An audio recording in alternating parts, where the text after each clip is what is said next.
भद्रेषु नित्यं भागवत सेवया भागवते उत्तम श्लोके भक्तिर्भवतिर्नैष्टिकी ॐ अज्ञानतिमिरन्दस्य ज्ञानञ्जनाशलाकया चक्षुरुन्मिलितं येन तस्मै श्रीगुरुवे नमः। नमः ॐ विष्णुपदाय कृष्णपृष्ठाय भूतले श्रीमद्भक्तिवेदान्तस्वामिति नामिने नमस्ते सरस्वती देवे गौरवाणी प्रचारणे निर्विशेष शून्यवादी पाश्चात्यादेशतारणे। Hare Krishna. So we'll start, resume our discussion from 182. So we are doing, we just started with the first verse of the 8th chapter on Monday, last class, which is prayers by Queen Kunti and Parikshit saved. And to some extent, the order in the chapter is opposite. It is Parikshit saved and prayers by Queen Kunti. And the chapter continues from the ending of the previous chapter, where Ashwatthama is killed but not killed by Arjun by removing the money from his forehead, and his hair being cut and him being driven away. So he gets he gets the punishment that he deserves, and Arjun and the Pandavas, they do not have to face the unpleasant situation of having to kill a Brahman and the son of their guru. So after having finished that that unpleasant part of the ending of the war, the families of the dead, they now proceed for their own purification and for the purification of the departed. They proceed to the bank of the Ganges. And 181 was that the Pandavas, desiring to deliver water to the dead relatives who had desired it, went to the Ganges with Draupadi. The ladies walked in front, and we'll start from 182. Teninyodakam sarve vilapya cha brisham punaha apluta haripadabja Rajaputa Sarichale. Having lamented over them and sufficiently offered Ganges water, they bathed in the Ganges, whose water is sanctified, as being mixed with the dust of the lotus feet of the Lord. So this verse glorifies the water of the Ganges as Hari Padabja. So Hari is Krishna and Padabja is his lotus feet. So coming from the lotus feet of Krishna, and Raj, dust. So we say Raj, the dust of Raj. So this is the dust from the lotus feet of Lord Hari. Puta. So Put means purified. So literally, this term describes the potency of Ganges. That why is it considered to be purifying? Because of two reasons: that it is coming from the lotus feet of Krishna, and this is because of the pastimes that you're all familiar with, the pastime of Vamandev. And the second is that the dust from the lotus feet of Krishna is mixed in it. And this is again during piercing, when the water comes, it washes the lotus feet. And there is another pastime also that Lord Brahma, same pastime actually, but at another part of it, that Lord Brahma, when Vaman Dev's lotus feet travels over Brahmalok.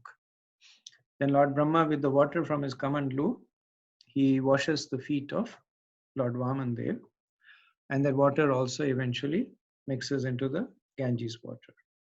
So for this reason, the water of Ganges is considered to be. So the word that is used is put. And does anybody know one another meaning of put?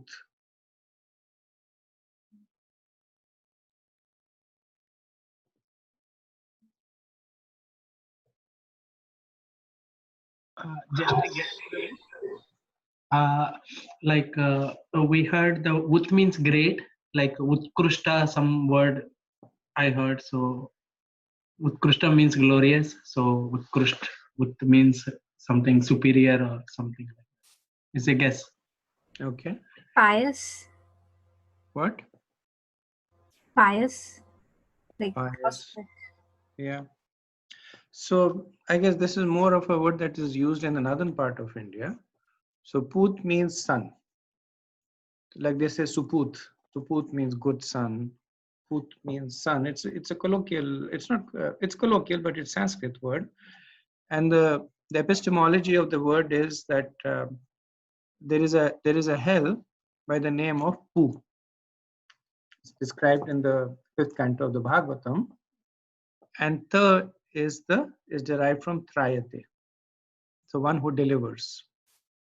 So Put is the son, or is considered to be the son who delivers his father from the hell. In this case, the hell named Pu. Another form of it is also Putra.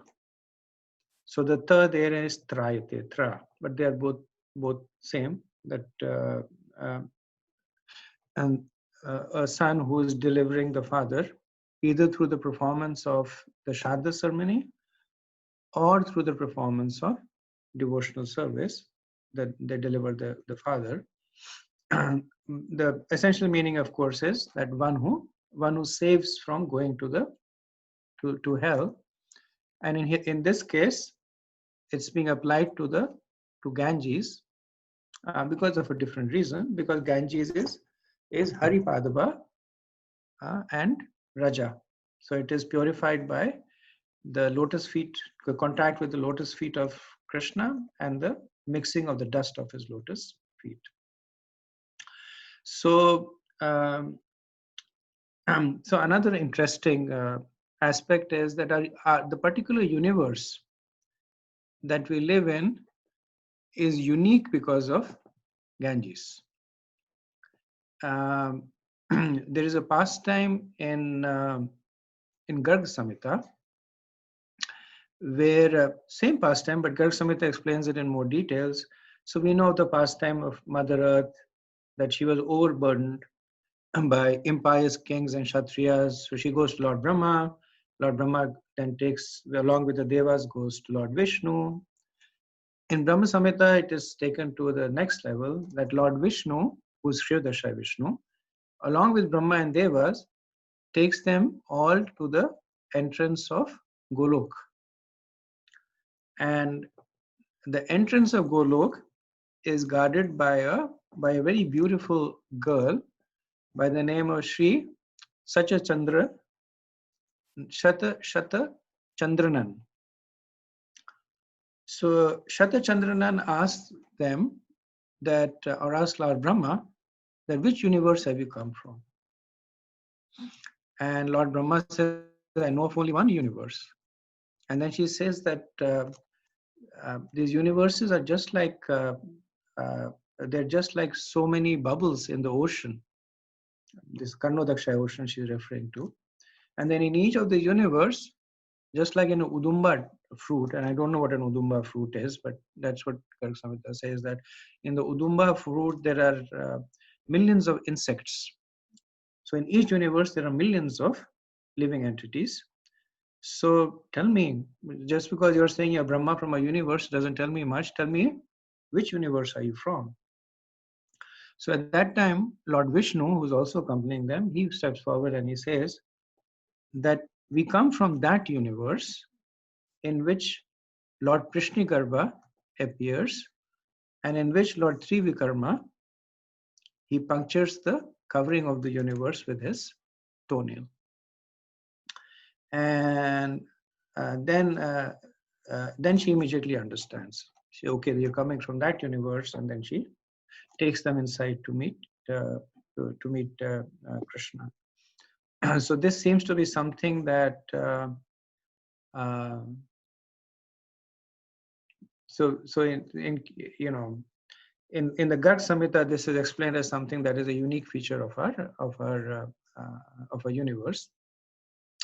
So back to the verse, that what did they do? What did the grieving family members do when they arrived to the banks of Ganges? So it says Sarve. Every one of them, Ninya, having offered Udakam water, lamented, Vilapya. And so it says Vilapya Brasham. So they lamented sufficiently. And Apluta, they took bath in the Ganges. So they did four things. Every one of them, they offered the water to their deceased relatives. They lamented sufficiently. They took bath, and the fourth thing in the verse is Punah. So Punah means again, and again is attached to each of the three activities. So again and again they offered water, again and again they lamented sufficiently, and again they took bath. So this phrase Vilapya Bhrisham, lamented sufficiently, is significant to note over here because it has implications on verse that will come a few verses down, but important for us to make a mental note that Sutta is making this point that they lamented sufficiently over here. Again and again, they lamented sufficiently here. Okay, any questions, comments?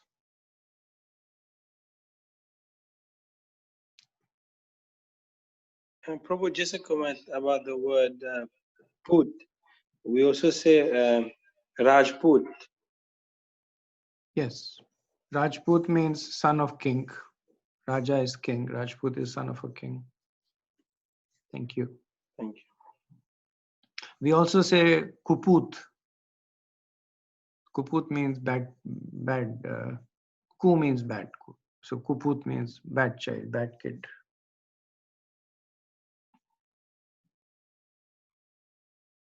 Okay, so no questions. We'll do the next verse, 183.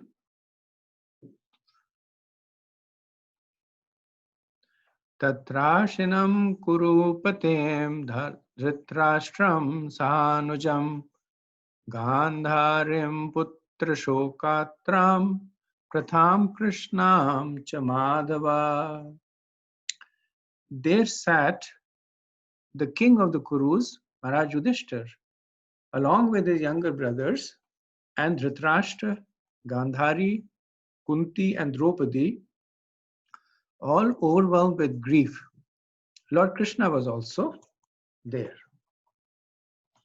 So Prabhupada writes in the purport, the battle of Kurukshetra was fought between family members, and thus all affected persons were also family members like Maharaj Yudhishthir and brothers.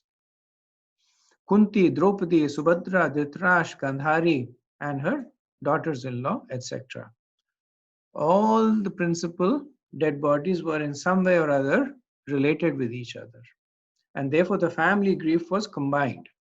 Lord Krishna was also one of them as a cousin of the Pandavas and nephew of Kunti, as well as brother of Subhadra, etc. The Lord therefore was equally sympathetic towards all of them, and therefore he began to pacify them befittingly. So if you notice in this verse, Sutta Goswami, he calls Yudhishthir as Kurupatim. So the literal translation of Pati is one who protects.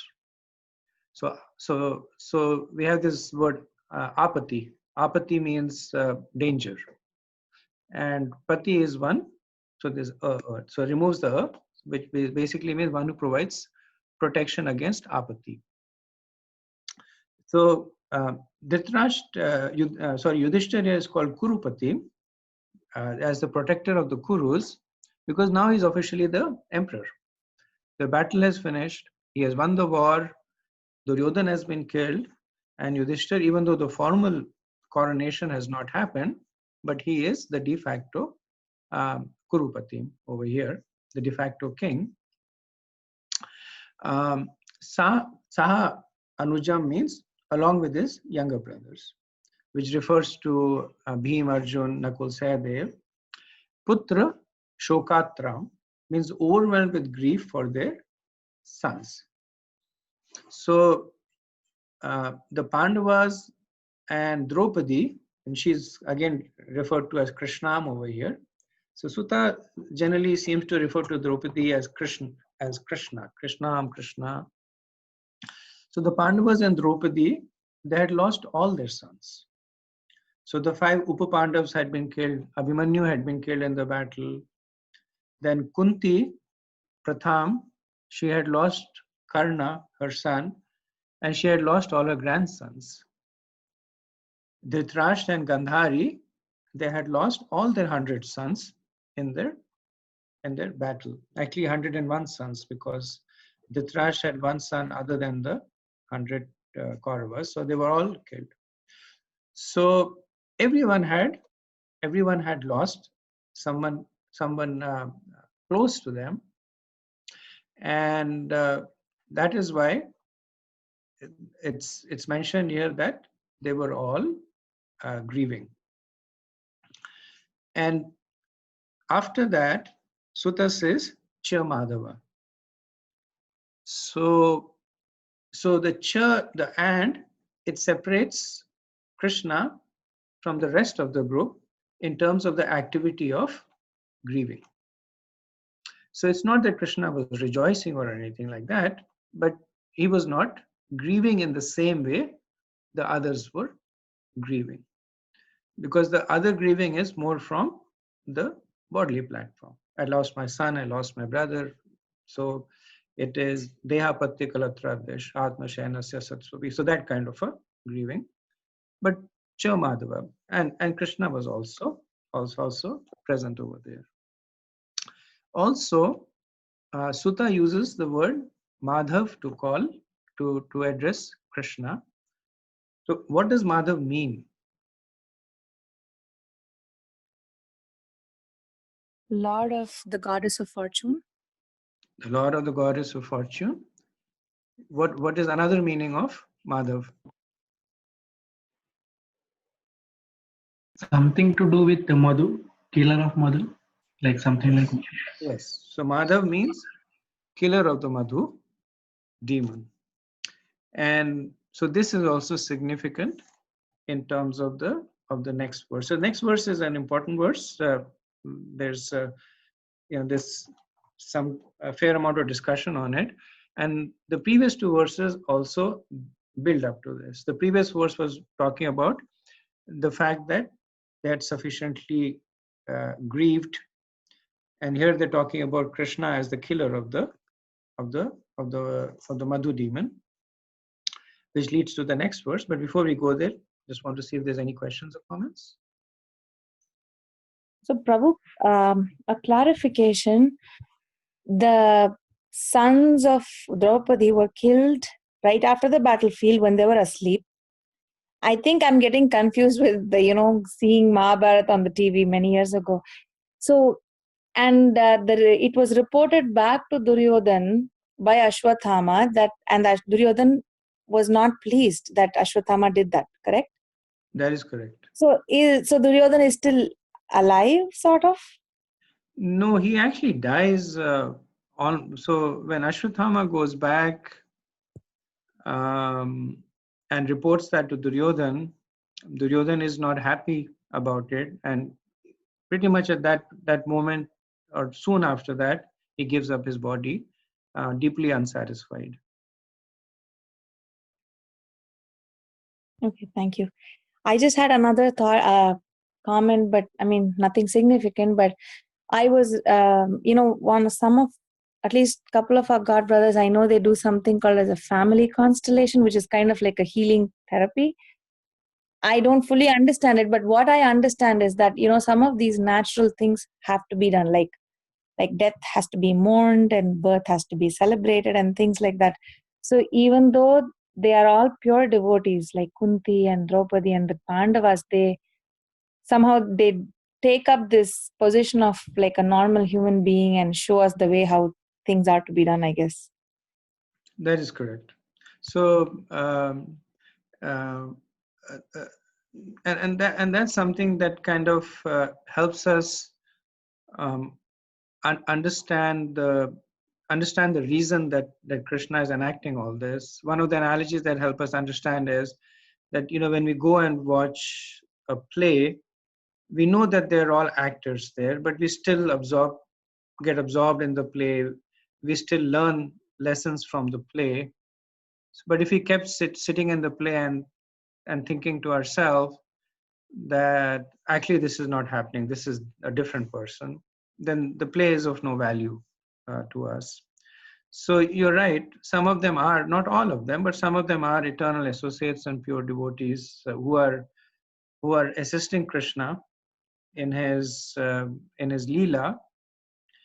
And what we are doing is, and what the acharyas are doing is, that they're extracting the messages out of the Leela and presenting it to us for educating and inspiring us.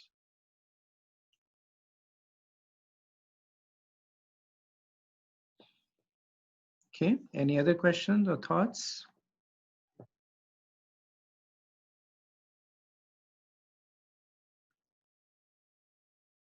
Okay, so we'll do the next verse, 184.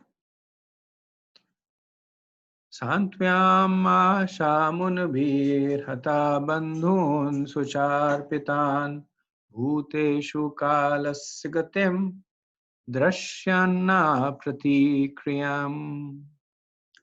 Citing the stringent laws of the Almighty and the reactions upon living beings, Lord Shri Krishna and the Munis began to pacify those who were shocked and affected. So if you remember the last verse, it ended with Cha Madhava and Madhav. So so that is used in conjunction with the Munibhir. So Munibhir literally translates with along with the Munis. So even though Krishna is not explicitly mentioned in this verse, if you read the Sanskrit, there's no mention of Krishna, but the translation says Lord Krishna and the Munis because it's Cha Madhava Munibhir. So it's translated as Lord Krishna along with the Munis. Jiva Goswami in Krama Sandarbha, he translates it a little differently and says Lord Krishna through the Munis. So the activities of Lord Krishna was being done through the Munis. Slight difference, not significant. So what did they do? So Santa Vyamasa. So they pacified. Who did they pacify? Hata Bandhun Sucharpitan. All those shocked and affected by the loss of their friends and relatives. And how did they pacify them? Darshayan.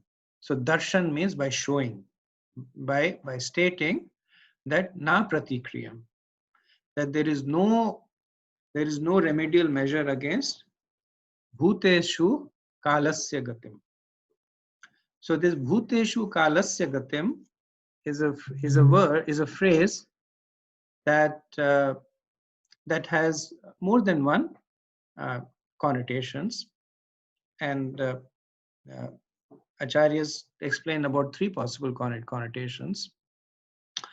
Vishwanath Chakravarti Thakur, he translates it to the relentless movement, which is gatim, of time, kalasya, upon all living entities, bhuteshu. So the relentless movement of time upon all living entities. So this interpretation is explained in Bhagavad Gita by Krishna in chapter 2, verse 27, when um,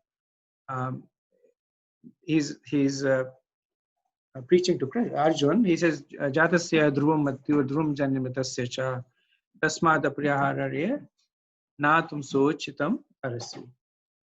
That one who has taken birth is sure to die, and and after death, one is sure to take birth again. So one way to understand this phrase,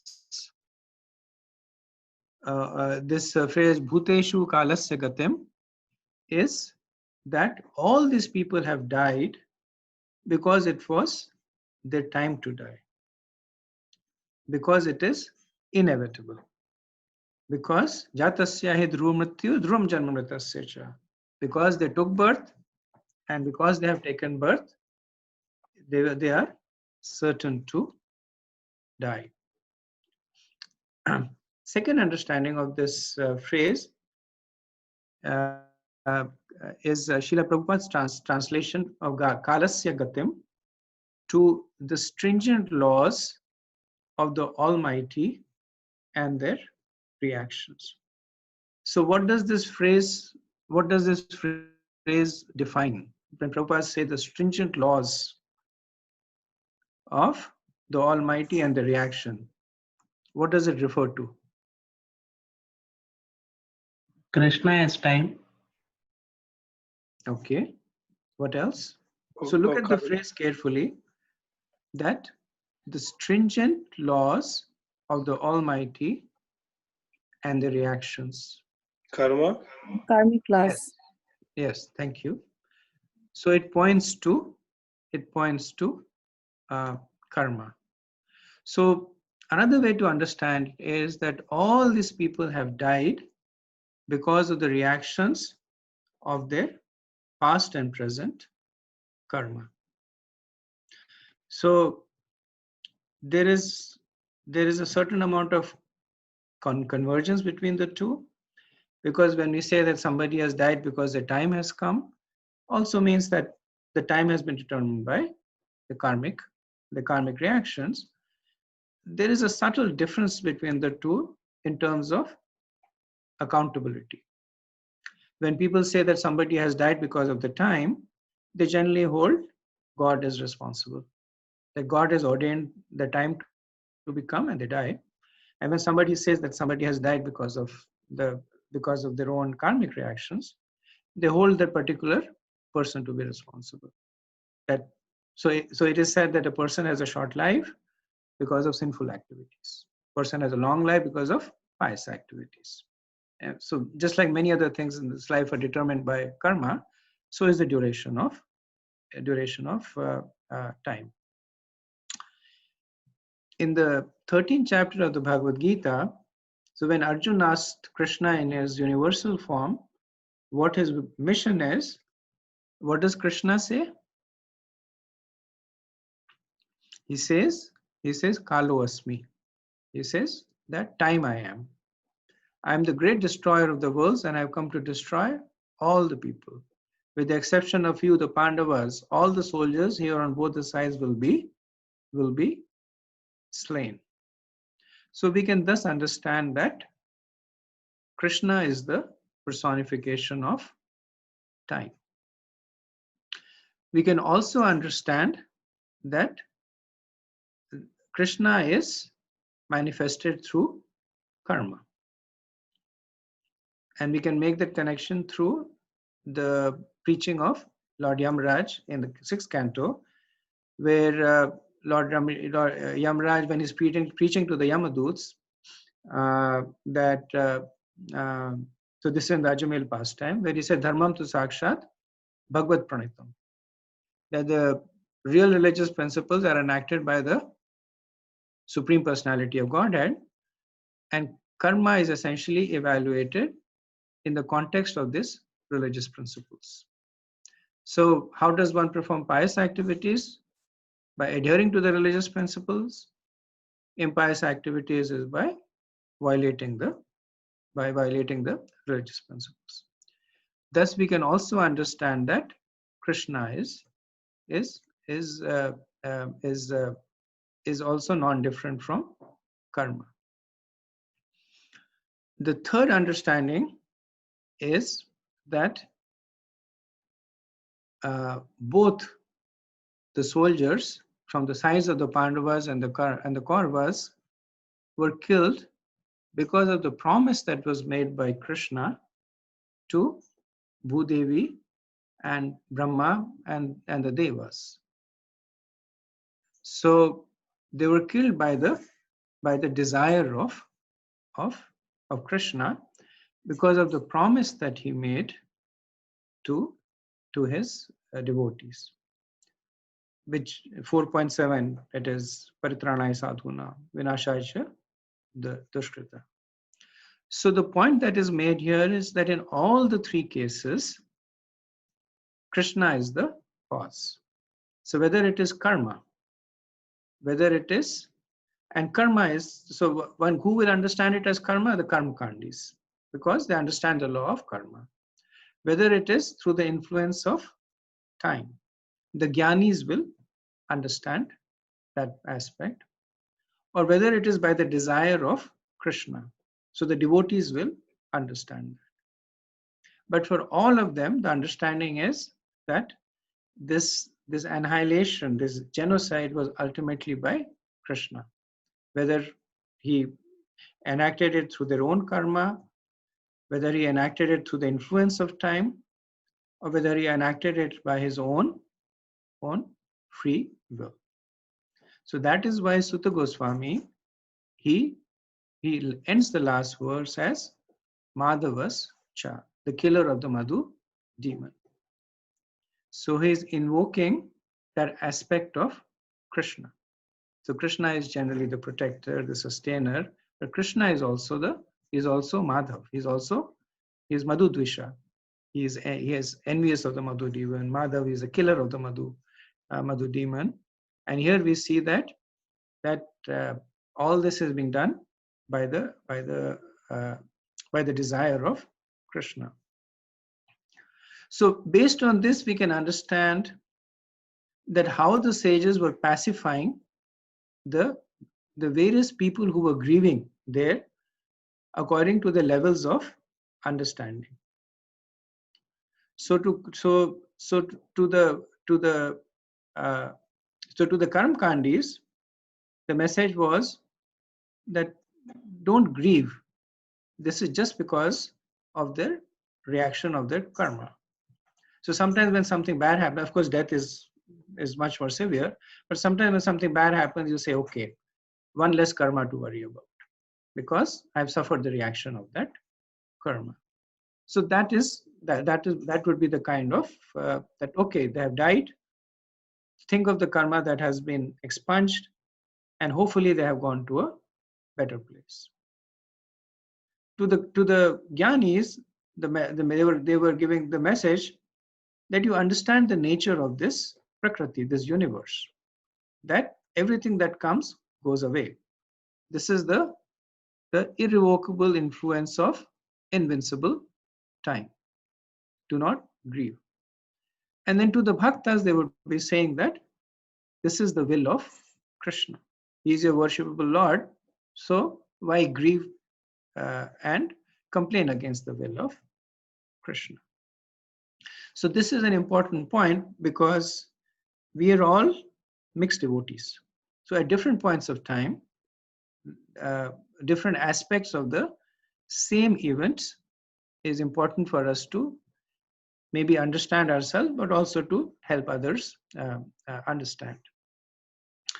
So a sadhu is one who cuts. One of the sadhu means also, it has several meanings. One who is simple, sadhaka, one who is practicing, and sadhu also means one who cuts. So it could be assumed that the sages here are using this opportunity to preach Krishna consciousness to the grieving people. And Srila Prabhupada explains this in his purport in logical sequence of events. But Prabhupada in his heart, he's a preacher. So he's giving that sequence of events. So he's saying that Hata Bandhun Suchar Pitan, that the cause of your happiness is accepting these false representations created by Maya, accepting spotlight. Prabhupada uses the term spotlight to indicate that this life is just a small dot in the eternal existence of the soul. So Prabhupada says that the sages would be saying that your unhappiness is because you're accepting the spot life, you're becoming attached to the country, home, land, and children, and fighting over all of this. So this is essentially a summary of the Mahabharata from a material perspective. Then Prabhupada goes on to say that the sages will say, because of this attachment to matter, you have come under the purview of kalasya gatim, or the stringent laws of dharma, whichever way you interpret dharma, as karma, as gyan, or as bhakti.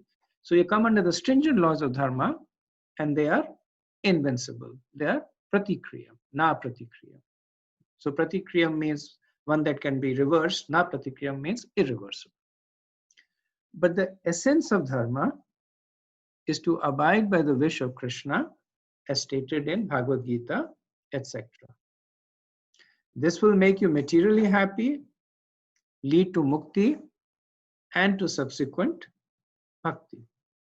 Thus, your unhappiness can be mitigated by cultivating spiritual knowledge. This is only possible in the association of the devotees of Krishna.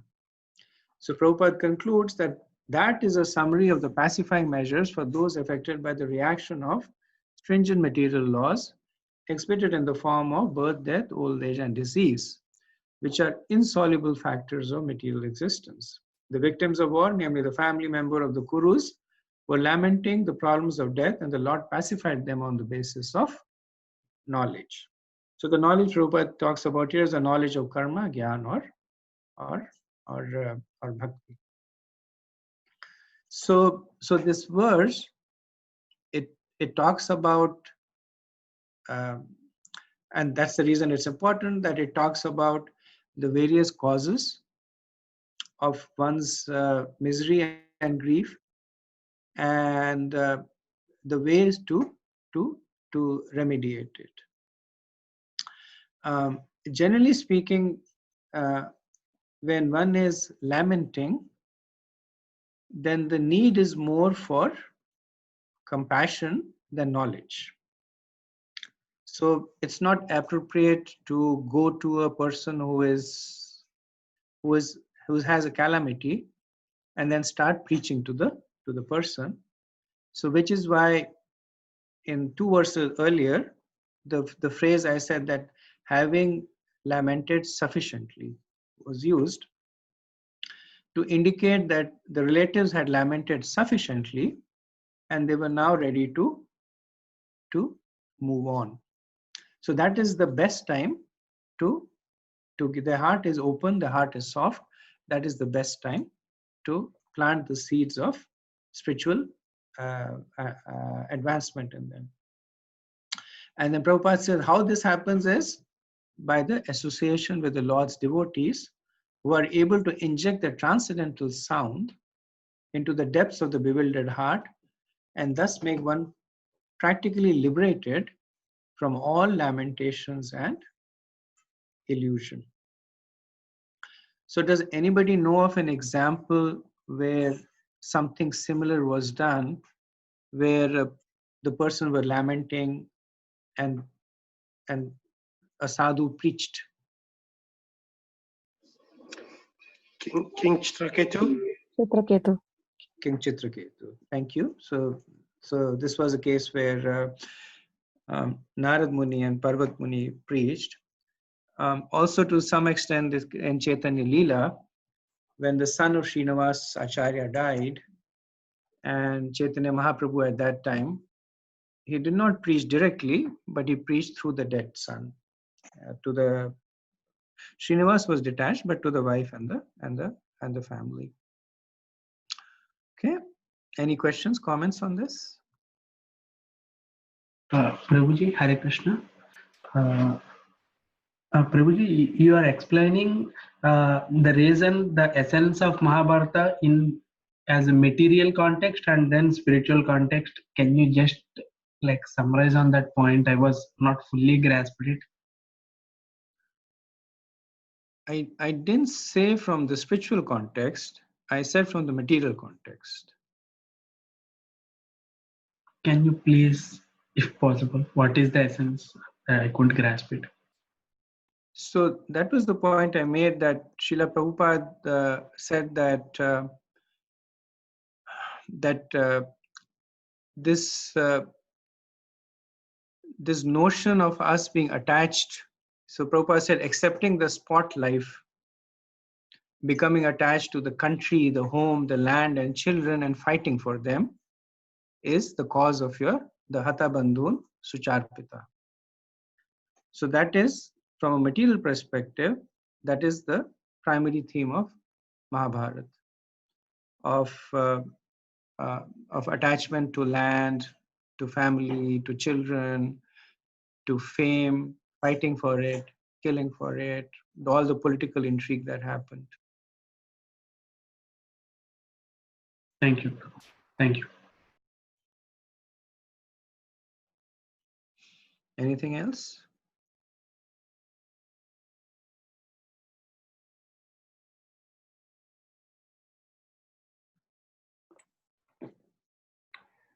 Hare Krishna Prabhu. To the second one, which the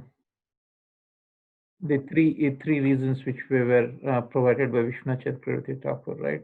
One, the relentless movement, which we spoke about. Second, the loss of Almighty and reactions, right?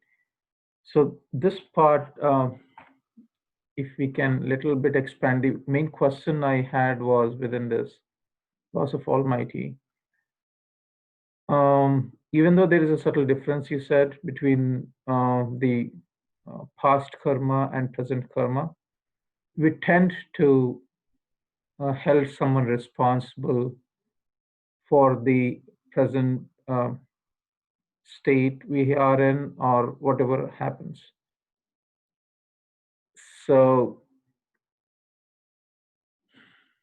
I don't know, what is it takeaway for us from this? I want to know a little more on this.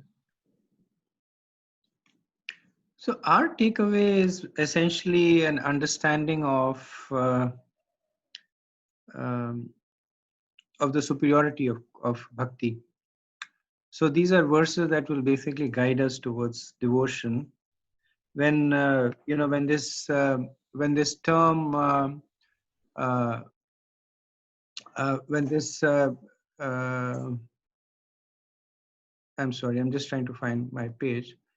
So when this term bhuteshu kalasya gatim is being explained,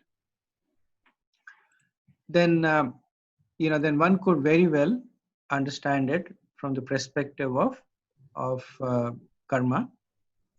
One can expect it to understand it from the perspective of Gyan, and then devotees from the perspective of bhakti, with also the understanding that even the other two interpretations, they are true. So the point I made is that karma is through Bhagavad tu Sakshat, Dharmam tu Sakshat Bhagavad Pranitam, and time is Kalo Asmi. So we understand that even those two are coming from the same source as Krishna.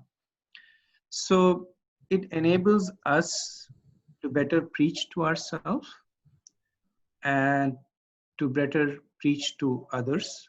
In this particular context, of course, as Srila Prabhupada explains, the focus is on preaching to to others, because that's what sages and Krishna are doing. That by understanding that events that are unfavorable can be explained in this way. That supposing somebody is going through a calamity, and uh, uh,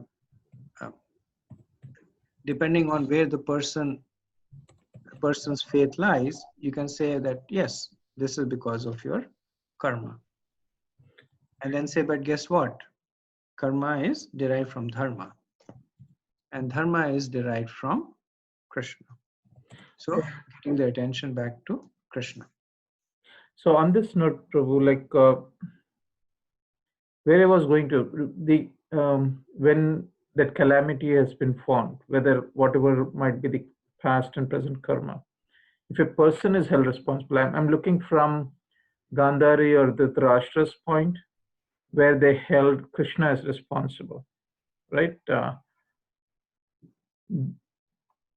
Due to him, they lost their sons and all that kind of, because they're held, they are holding one responsible for that event, right? That continued actually. I don't think it has been subdued at any point. Was it subdued?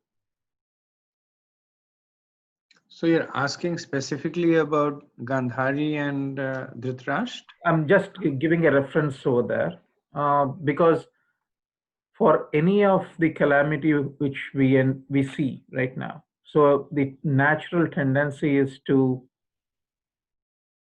hold someone else responsible for that, right? That's true. Even though if it is not true, or what should be the two questions actually good, that like what should be that person's reaction, should be the person who is held responsible. So if we are in that situation, our reaction should be that whatever bad is happening in our life is because of us, and whatever good that is happening in our life is because of Krishna. And both the statements are correct, because whatever bad is happening in our life is because of our karma. Now we can use it on the flip side, saying good is also happening because of karma. But yes, but ultimately the karma is being the results of the karma are being enacted and handed out by Krishna. So that is how it would help us in situations. In terms of talking to others, it depends on where they are situated, and that's why the acharyas have given this explanation, that the sages to someone are saying that don't cry. This person died because his time had come, or don't cry. The person had died because of some of his previous karma that is now expunged, or don't cry. This is happening by the will of Krishna, and everything that happens by the will of Krishna is ultimately glorious. Okay, sure. Thank you. Thank you. Anything else?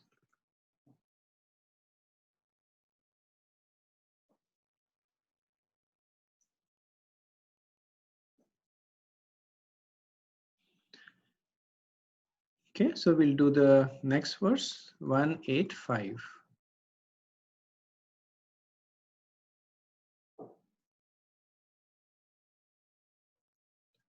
Sadyatva jatashatra swam rajyam kitavirhatam ghatitva sataragya kachasparsha kshatayushaha. The clever Duryodhan and his party cunningly usurped the kingdom of Yudhishthir, who had no enemy. By the grace of the Lord, the recovery was executed, and the unscrupulous kings who joined with Duryodhan were killed by him. Others who died, the duration of life having decreased for their rough handling of the hair of Queen Draupadi. So this verse basically carries forward the essence of the previous verse, that everything was enacted by Krishna. So here we see that by the grace of Krishna, the recovery was executed. And others also died. And again, the understanding is that they died by the will of Krishna. So the verse starts with the word sadhitva.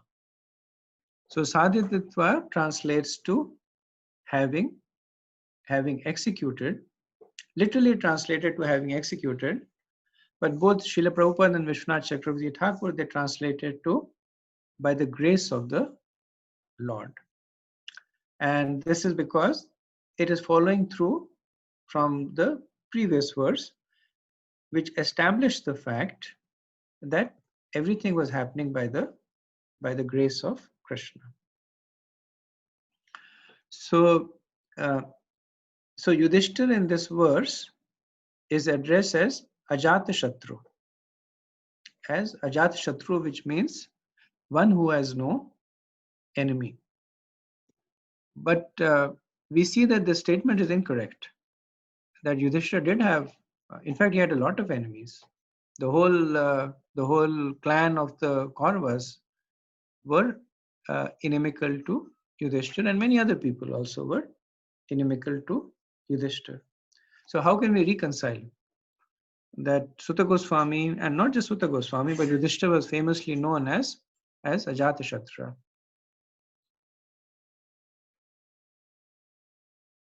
Because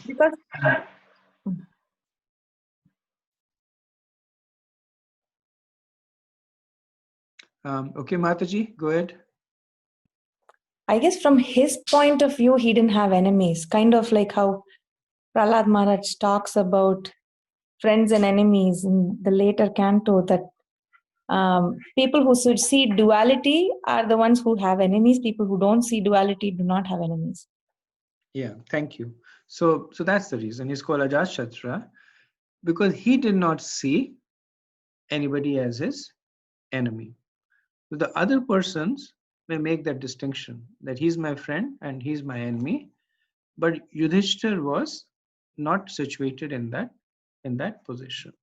So sages similarly, the Samadrishti, they're called Samadrishti because they don't make a distinction between friend and foe, but others may be friendly or inimical to the sages. And Sutta uses the term Swamrajyam, and he reaffirms the fact. So Swam means that the Rajyam, so his kingdom was restored to him. So he's reaffirming the fact that the kingdom always rightfully belonged to Yudhishthira, and now it was rightfully restored back to him. So the kingdom belonged to Yudhishthira by the law of what is it called? That the eldest son, the primogeniture law, that the eldest son he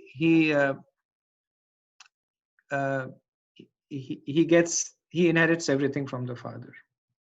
So because Yudhishthira was the eldest born, he was born before Duryodhana was born, by the law of primogeniture, the kingdom belonged to him rightfully, and now it was rightfully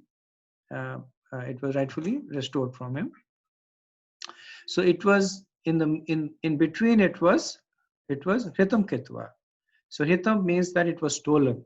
It was usurped, and Kitva literally means cunning, but Prabhupada translates it to Duryodhana and his party because of the context. That in this context, the cunning refers to Duryodhana and his party. And because of this reason, the asata, these unscrupulous people, katayita. So because of this, these unscrupulous people were killed. So this points to more of the karmic understanding that was explained in the previous verse, that as per the law of dharma, the kingdom belonged to Yudhishthir. It was stolen from him, which was breaking the law of dharma. So sinful reactions, and because of that sinful reactions, they were killed. And how was this enacted? Sadhyatva. It was enacted by the grace of Krishna. So, one may question that if the people who were killed were asataha, then why were Bhishma and Drona killed? So they were neither inimical to Yudhishthir, and nor did they have any desire to usurp the kingdom. So Sutta explains that the Rajya, so Rajya is the queen, and this case refers to Draupadi, Kacha Sparsha. So Sparsha literally means touch, and here contextually it translates to rough handling. So because of the rough handling of the hair of Draupadi, Kshata Ayusha. Kshat means cut, and Ayusha means duration of life. So for these people, the duration of life was cut because of the rough handling of the hair of Draupadi. Now, factually speaking, neither of them, so neither Drona nor Bhishma, they handled the hair of Draupadi. There was only one person, that was Dushasan.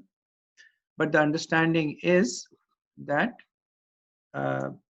if a sin is being committed and a person is in a position to stop it from being committed and does not do it, then the person is also implicated in the sin. So Bhishma and Drona were present in the court when Dushasan was doing this, but they did not stop him. So that is why they were also implicated in the sin.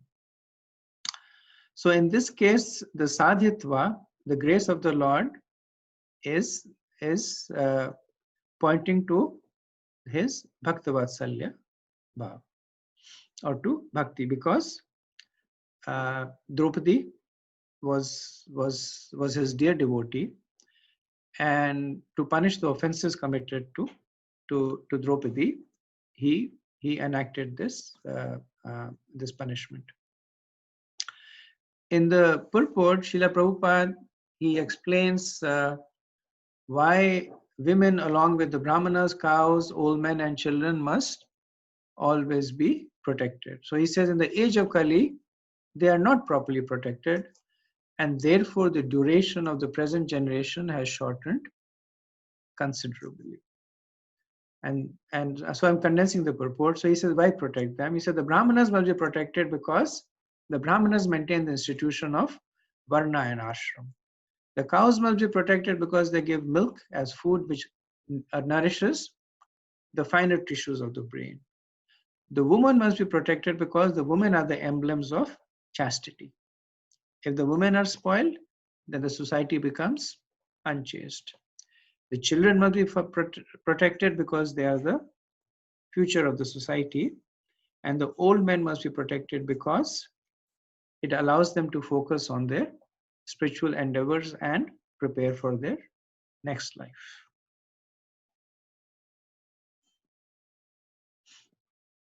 Okay, any questions, comments on this? Hare Krishna Prabhu. Hare Krishna Prabhu. All those that die in the battle, they at least get liberation in the Brahma Jyoti. Huh?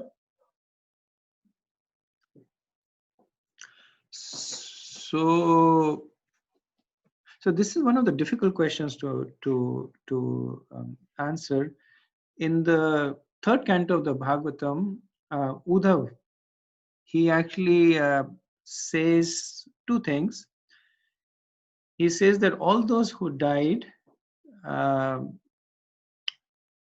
actually they got Sarupya Mukti. And the reason he says is that there are two things that prevent us from going back to Krishna. One is the lack of attraction for Krishna, and the second is the sense of envy that we have. So Uddhav says that the arrows of Arjun, they purified them of their envy. And the sight of Krishna's face, it developed attraction for Krishna. So having been expunged of envy and invested with the love of Krishna, they attained Sarupi Mukti. And then he says, those who died at other places. And so the understanding is the Mahabharata was on a Kurukshetra battle, and Krishna could not be everywhere. So those who died at other places received commensurate destinations. He does not elaborate on that. So some may have gone to heavenly planets because they died in the discharge of the duty, Dharmkshetra, Karam Kurukshetra. Some may have received Seju Mukti, and some may have actually fallen to demoniac life. So whatever that particular situation mandated. Thank you, Prabhu. Thank you. Prabhuji, here, those people who are inimical to Yudhishthir and those whose lives were shortened by the dragging of Draupadi, rough handling of hair. But why those those soldiers who fought for Pandavas, they are neither inimical to Yudhishthir or they are, in fact, they are trying to help him. Why all of them are died? So this goes back to the original discussion that happened between Lord Brahma and Bhumi Devi, that the earth was overrun by so many people, and Bhumi Devi goes through an elaborate description of their strength and their pride, etc. And Krishna promises to relieve the burden. So the same explanation is also true for the fratricide or the war that happens between the Yadav clan. So Krishna, when his pastime was ending, and then he thinks that I've come here to relieve the burden on earth, and my clan is powerful and big, and they're likely to cause confusion. So then he engages this Prabhat, the war at the Prabhat Kshetra. So it goes back to the original promise that he made.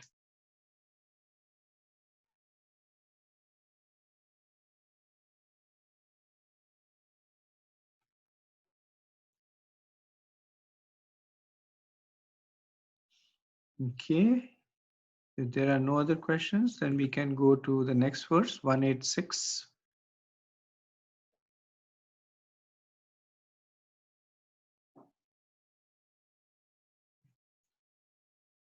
So we can go to 186. Okay. Yajayitvashvamedhaistam tribiruttam akalpakaha taddayasha pavanam dikshu satmanyorivātanot.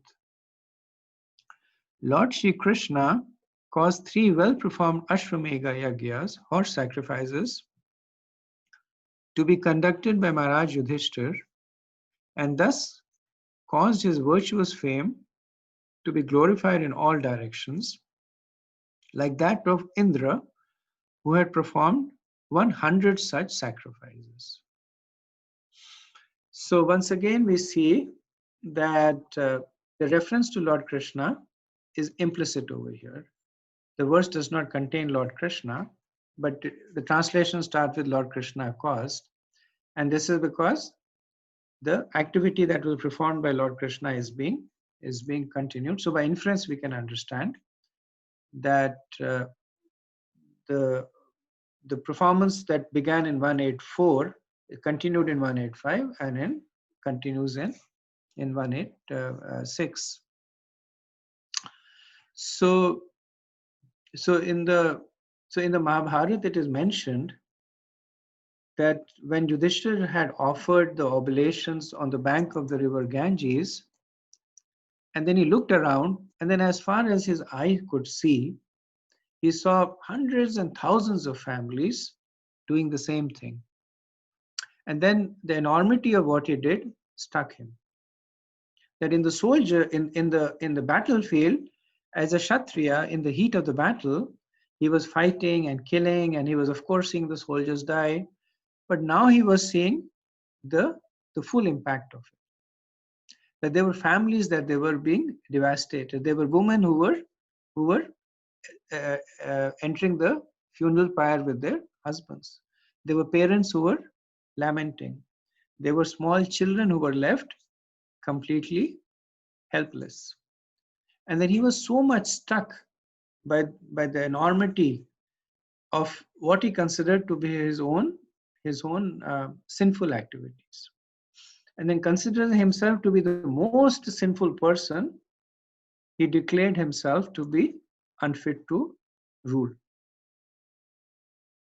So at that time, different personalities, great personalities, they counseled Yudhishthira, including Krishna, and they all failed. And the acharyas say that Krishna enacted this Leela to glorify his other great devotee, Bhishma Dev.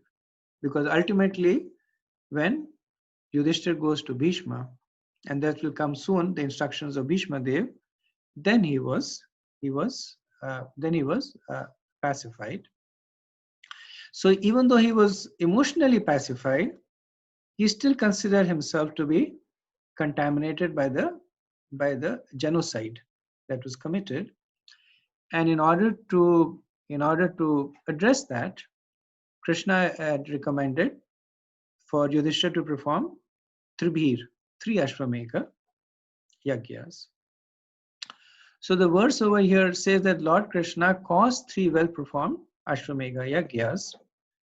And Vishwanath Chakravarti Thakur explains that the Puranas, they don't talk about events in chronological order. They talk about them from the perspective of significance. So it's not that the Ashwamedha Yagyas were performed sequentially after they came back from the bank of river Ganges, because then that would put the subsequent verses out of time sequence. But what is indicated here is that by the inspiration of Krishna, Yudhishthira Maharaj later on performs 3 Ashwamedha Yagya. So Prabhupada says that this is something like the preface to the performance of Ashwamedha Yagya by Maharaj Yudhishthira. Because each Ashwamedha Yagya takes at least a year, the horse has to move around. So 3 Ashwamedha Yagyas, 3 years, probably more. And in the very next verse, we see that Uttara is coming, asking for protection for her child. So obviously Uttara could not have stayed pregnant for that long. So the understanding is that this is a reference to the future performance of the Yagyas. So Indra in this verse is known as Shatamanyur. Shata is 100, so Shatamanyur is one who performed 100 Yagyas to compare his superior position to Yudhishthira, because Yudhishthira had performed Tribhir, only 3 Yagyas there. Yet, in spite of this difference, the virtuous fames, the Yasha Pavanam of Yudhishthira, Atanad Dikshu. So Atanad Dikshu is that it's spread in all directions, Iva, means like Indra. So the point is that from a material calculation, you cannot compare Yudhishthir with Indra. Yudhishthir performed 3 yagyas, Indra had performed 100 yagyas. Indra was the king of the demigods, Yudhishthir was the emperor of the world. Huge difference. But still their fame is being considered to be comparable. And Prabhupada, in the purport, he gives the reason is, the reason is that Maharaj Yudhishthir was a pure devotee of the Lord, and by his grace only was King Yudhishthir on the level of the king of heaven, even though he performed only 3 yagyas, whereas the king of heaven performed hundreds. Then he said, this does not mean that Krishna is partial to his devotees, though it may appear so. And Prabhupada further expands, the Lord is equal to everyone, but a devotee of the Lord is more glorified because he is always in touch with the all great. The sun rays are equally distributed, but still there are some places which are always dark. This is not due to the sun, but to the receptive power. Similarly, those cent% devotees of the Lord get the full-fledged mercy of the Lord, which is always equally distributed everywhere.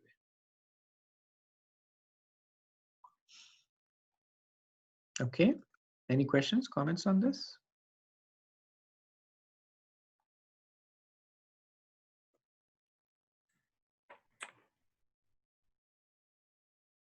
Hare Krishna Prabhu. So, as Yudhishthira performed yajnas in those days, so what is it for us here? Like in this Kali Yuga, we do yajna, but it is, as we know, as we even discussed prior as well on this. So any spiritual activity, whether it is even kirtan, is equivalent to what we do as a yajna, right? What they were doing as yajna. Right. So what they were doing as yajna. So for us, it's Nama Sankirtan yajna. Yeah. Thank you. Good point.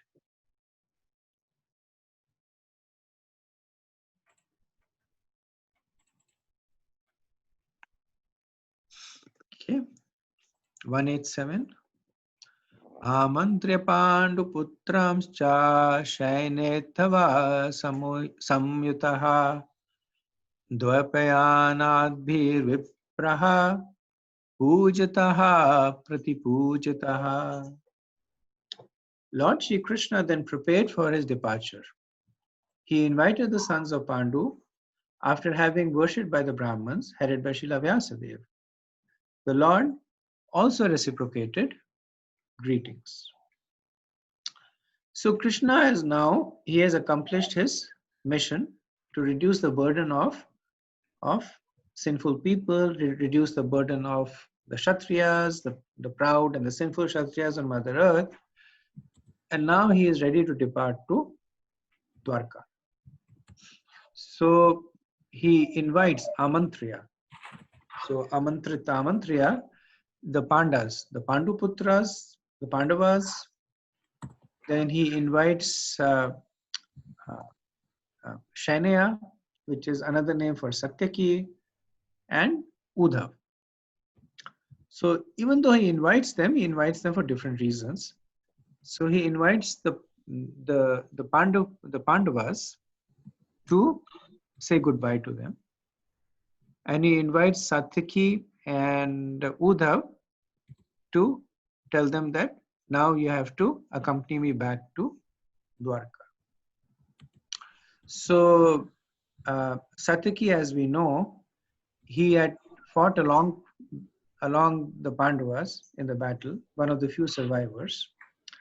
Uddhav didn't fight in the battle, and but he's a close associate of Krishna, and then he often travels with Krishna, acting as his confidant and advisor. So one can understand that was the reason that Uddhav was in Hastinapur, and Krishna is inviting both of them now to go back to Dwarka. Kritvarma was another associate of Krishna who was also in the battle, but he had fought on the side of Duryodhan, and he's conspicuously absent in this invitation. And one reason is because Kritvarma had participated with Ashwathama in in the night massacre of the Pandav camps. So while he did not kill the Upa Pandavas himself, but he did kill many soldiers, and he was part of that. So one can understand that Krishna was not very much in the favor of Krishna. So Sutta Goswami says that as Krishna is getting ready to depart, he worshipped Pujita, or he is worshipped Pujita by Dvaipanya Adabir.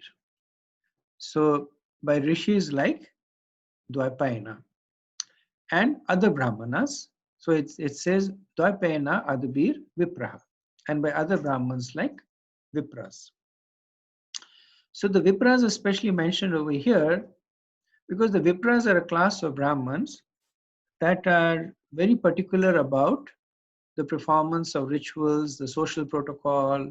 The Vipras are mostly Karmkandis.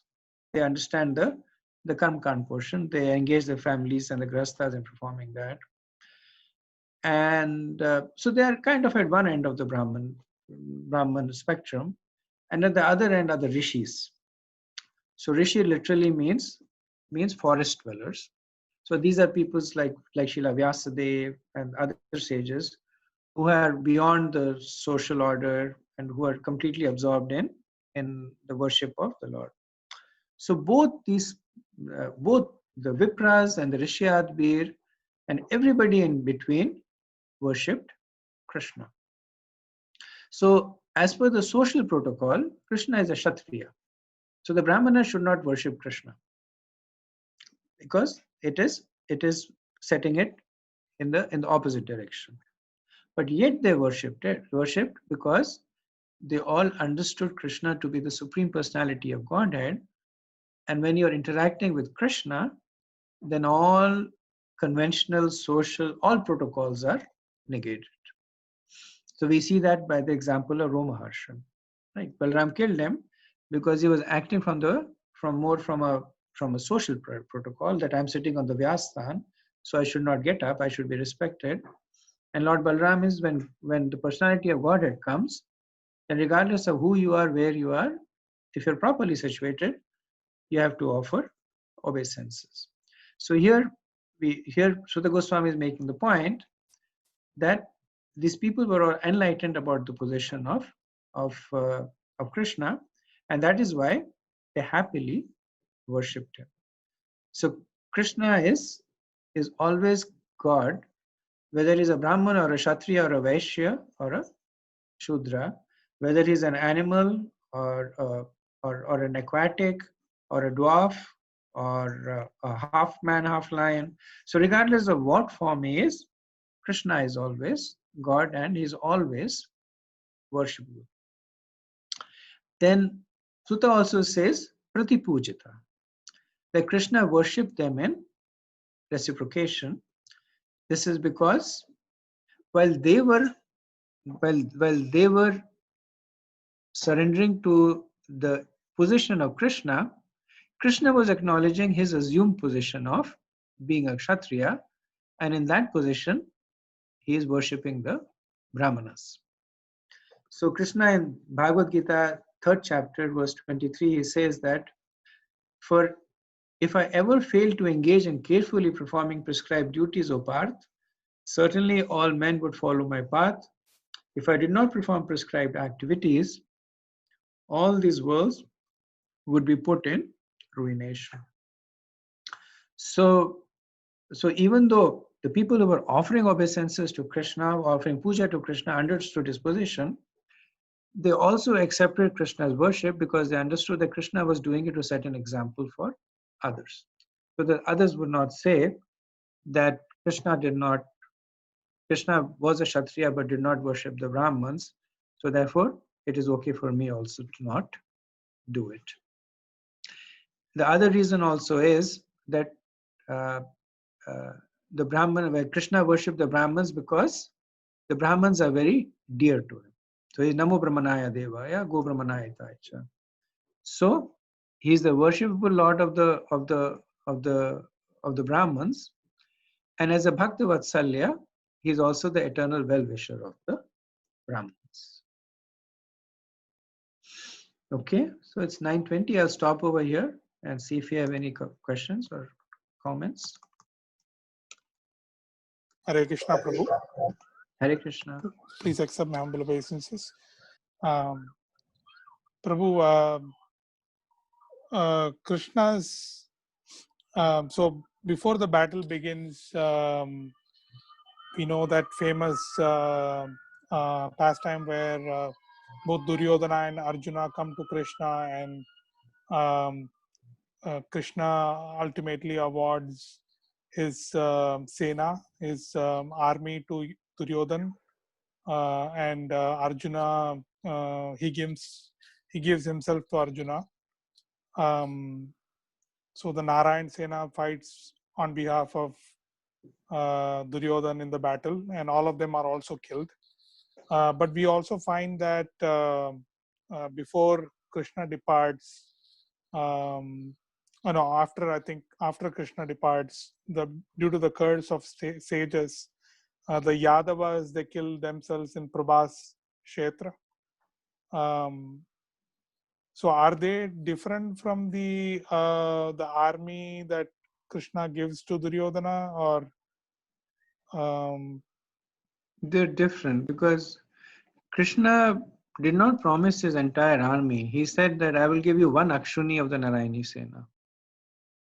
So one Akshuni went, but the Yadav clan was very, very large.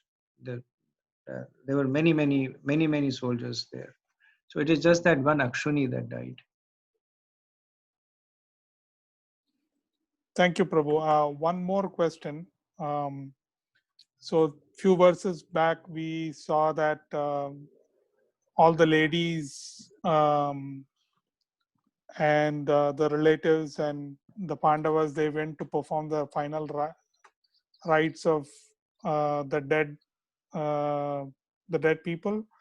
So if you can talk a little bit about how in our Prabhupada's family, how is that being done in today's contemporary practical way? Because there is always a simple way of doing, and there is the whole spectrum. So depending on the people, sometimes it is very elaborate, sometimes it is. So if you can talk about a little bit how it is done in our society, Prabhupada society, the simpler and the elaborate way. Thank you, Prabhu.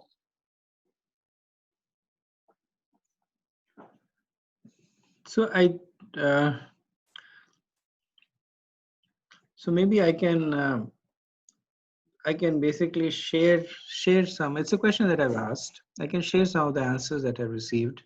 I don't have a practical understanding of or practical knowledge to share with you.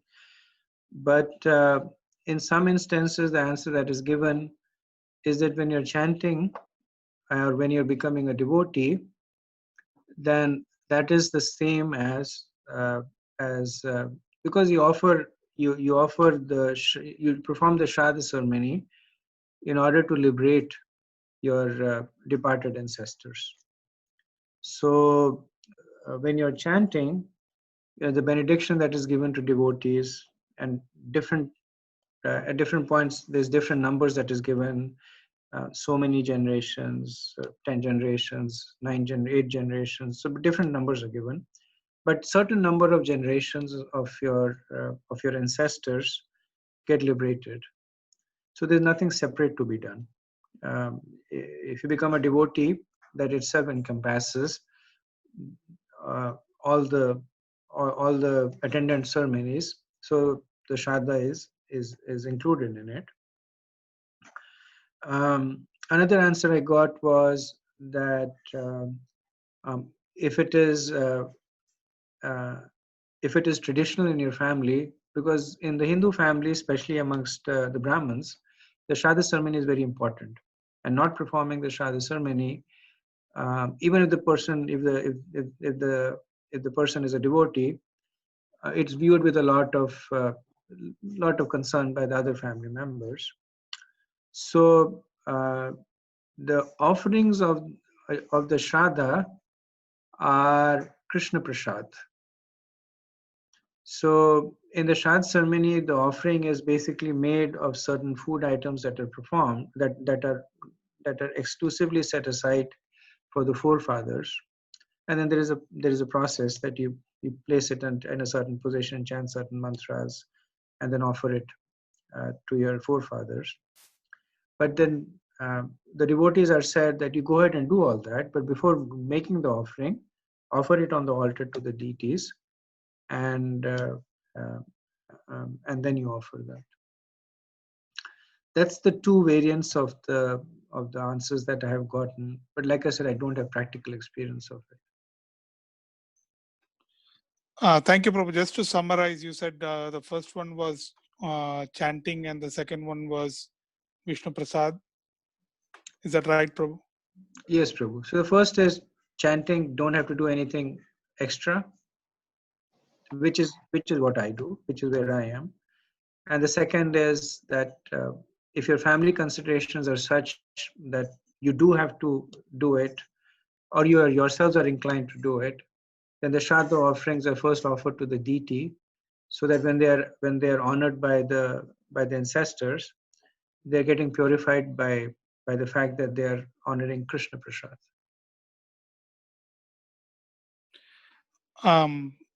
One more, Prabhu. Sorry. So we see that from the temple, some temples, especially the big temples, there is the samskara ceremony service. So there are different services listed by the temple, and one of them is the Antyeshti, which is the final rituals or final rites. Do you know?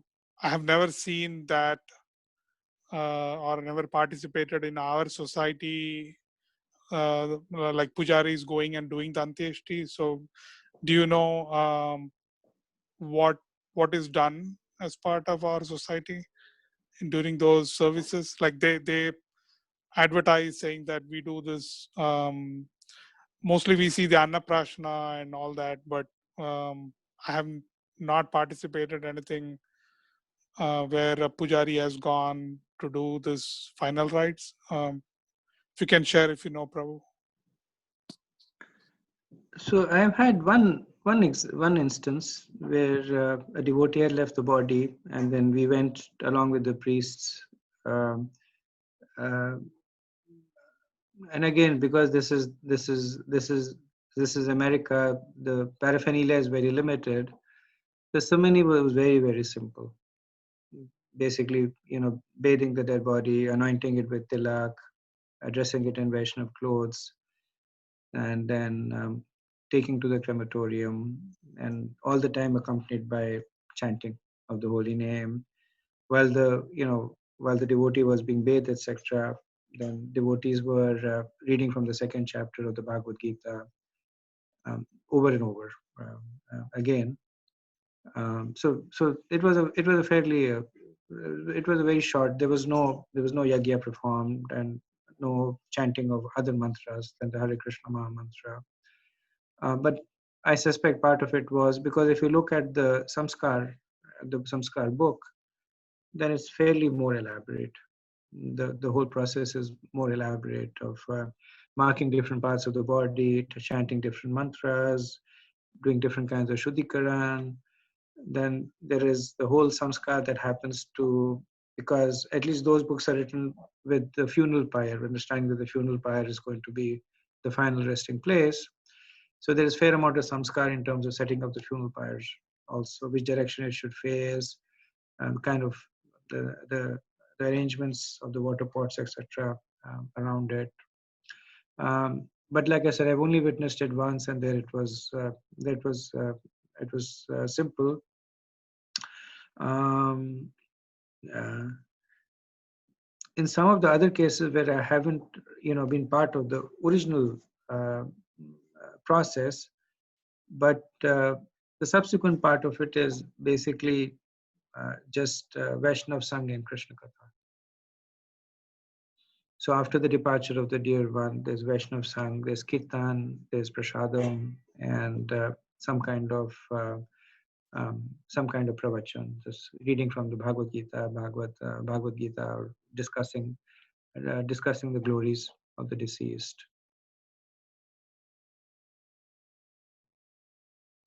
Thank you, Prabhu. Hare Krishna, Prabhuji. Prabhu, if I may share pertaining to that. Yes, Mataji. So, like you mentioned, basically, I'm just seconding what you said. Like so my husband does the Shraddha ceremony for my mother-in-law, and we have His Grace Dharma Setu Prabhu, who comes, and he's a Prabhupada disciple, and he does various ceremonies across the county here. And that's what he did. A lot of mantras are similar to our initiation mantras, but also there are many that he does.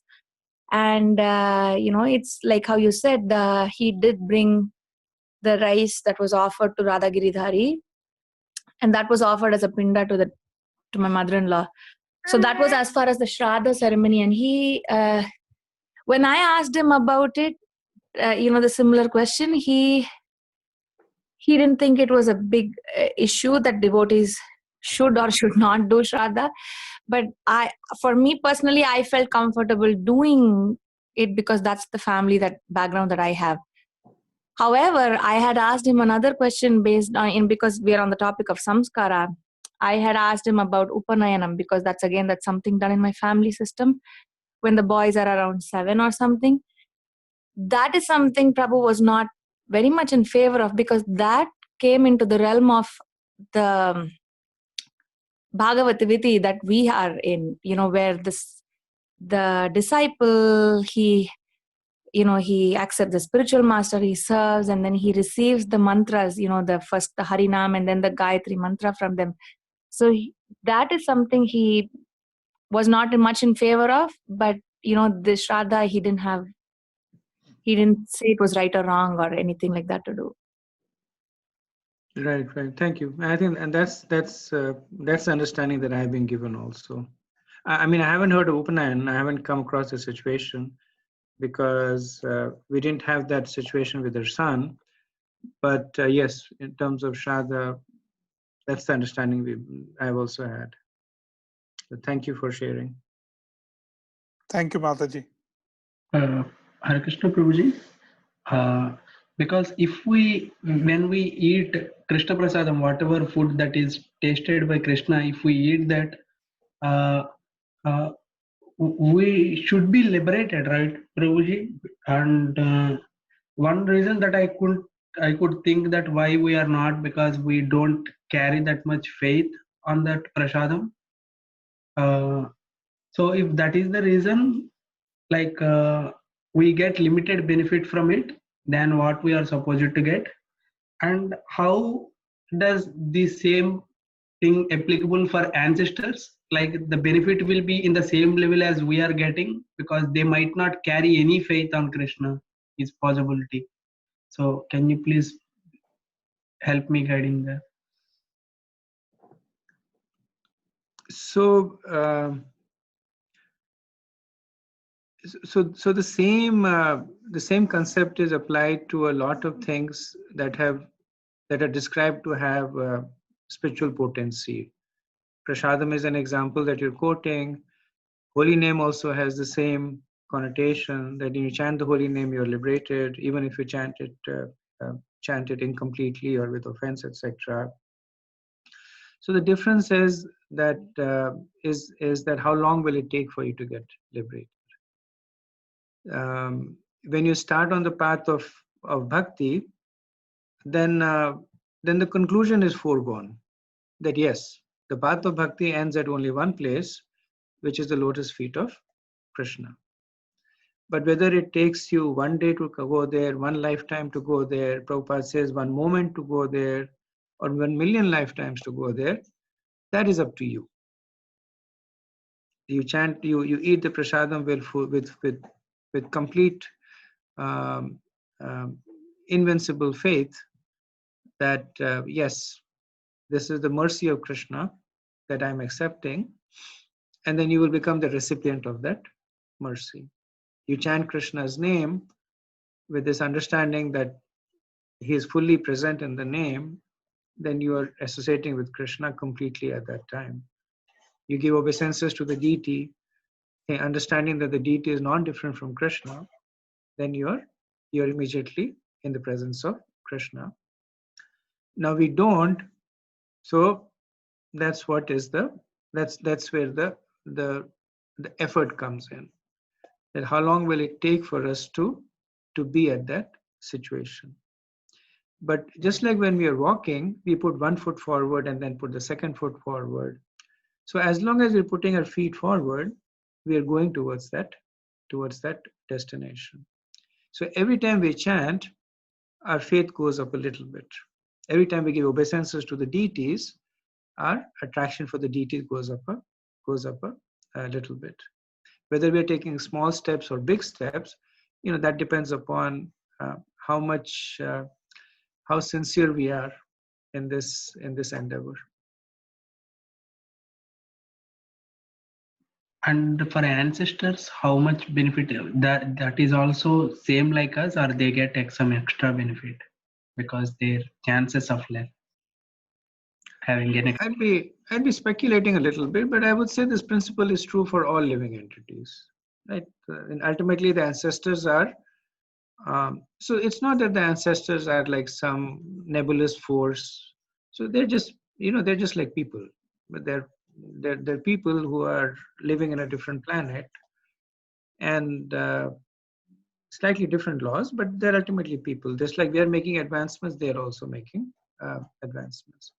Our spiritual life is also being guided by the influence of different activities around us. As if children, how our parents are doing, how our associates are doing. In the same way, their spiritual life is also being guided or being controlled to some extent by the activities around them. But ultimately, it will depend upon how they're processing it and how is it translating into their increased faith towards Krishna.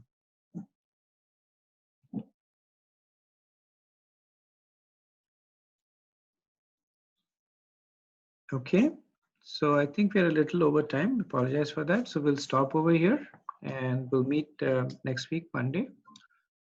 Vancha kalpatarubhayaschit kripa sindhubhya eva cha patitanam pavanebhyo vaishnavebhyo namo namaha.